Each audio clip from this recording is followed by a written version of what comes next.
Dearest friends, how are you doing? అపా కబార్ మరో interesting topic మీ అందరికి హృదయపూర్వక స్వాగతం. ఈ రోజు మనం ప్రకటన గ్రంథంలోని 7 ధన్యతలలో 3వది ధన్యతతో కూడిన హెచ్చరికను నేర్చుకుందాం.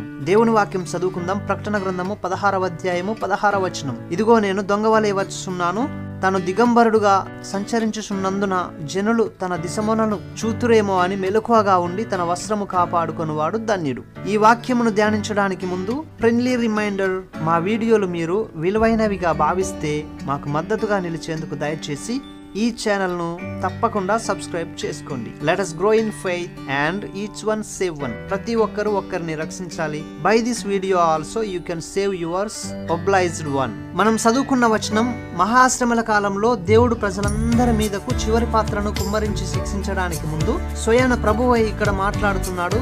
త్వరగా మరియు అకస్మాత్తుగా వచ్చే తన రాకడను గురించి మరియు దాని తర్వాత జరిగే యుద్ధం గురించి జ్ఞాపకం చేస్తున్నాడు. మహాశ్రమలలో రక్షింపబడిన విశ్వాసులకు ఇది చివరి హెచ్చరిక. తన రాకడ కొరకు ఎదురు చూస్తూ వారిని వారు అన్ని రకాల అపవిత్రత నుండి కాపాడుకుంటూ ఆ చివరి రోజులలో సాతాను ప్రేరేపించే దేవునికి వ్యతిరేకమైన పనులను చేయకుండా ఉండాలని ప్రభువు హెచ్చరిస్తున్నాడు. ఇక్కడ వస్త్రాలు వ్యక్తిత్వాన్ని చూపిస్తున్నాయి.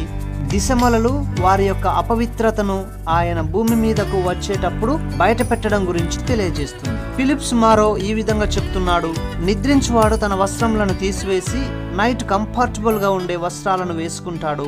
ఏదైనా అకస్మాత్తుగా సంభవిస్తే లేదా ప్రభువు రాకడ అకస్మాత్తుగా సంభవిస్తే నిద్రించేవాడు త్వరగా తన వస్త్రములను ధరించుకోలేడు. కానీ ఎవరైతే మెలకువగా ఉన్న వైఖరి కలిగి ఉంటారో వారు తమ వస్త్రముల విషయమై జాగ్రత్త కలిగి ఉంటారు. మత్తయి సువార్త 24వ అధ్యాయం 43వ వచనం 44వ వచనం ప్రకారం నేను దొంగవలే వస్తాను అనే మాట, ఆ మాట ద్వారా ప్రభువు మనలను హెచ్చరిస్తున్నాడు. తన విశ్వాసులందరూ అకస్మాత్తుగా వచ్చే తన రాకడను గురించి అప్రమత్తంగా ఉండాలని హెచ్చరిస్తున్నాడు. ఎంత కృపగల దేవుడు తన విశ్వాసులకు భవిష్యత్తును గురించి ముందుగానే హెచ్చరిస్తున్నాడు.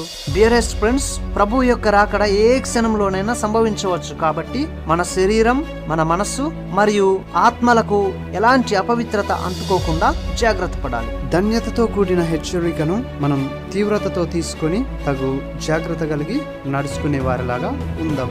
యోహాను వలె ప్రభువు అయిన యేసు త్వరగా రమ్ము అని చెప్పే వారిలాగా మనం ఉండాలి. ప్రభువు వచ్చినప్పుడు తన సంఘం ఎత్తబడితే ఈ భూమి మీద చరిత్రలో కనివిని ఎరగని భయంకరమైన మహాశ్రమలు ప్రారంభమవుతాయి. ప్రభువును తిరస్కరించి విడవబడిన ప్రపంచానికి అవన్నీ సంభవిస్తాయి. కాబట్టి ఇప్పటి వరకు ప్రభువును నీవు వ్యక్తిగతంగా తెలుసుకొనకపోతే ఇప్పుడే యేసుక్రీస్తును నీ సొంత రక్షకుడుగా, నీ ప్రభువుగా నీ హృదయమందు విశ్వసించి స్వీకరించగలవు. నీకు రక్షణ మరియు నిత్య జీవితం అనుగ్రహింపబడు. God bless you.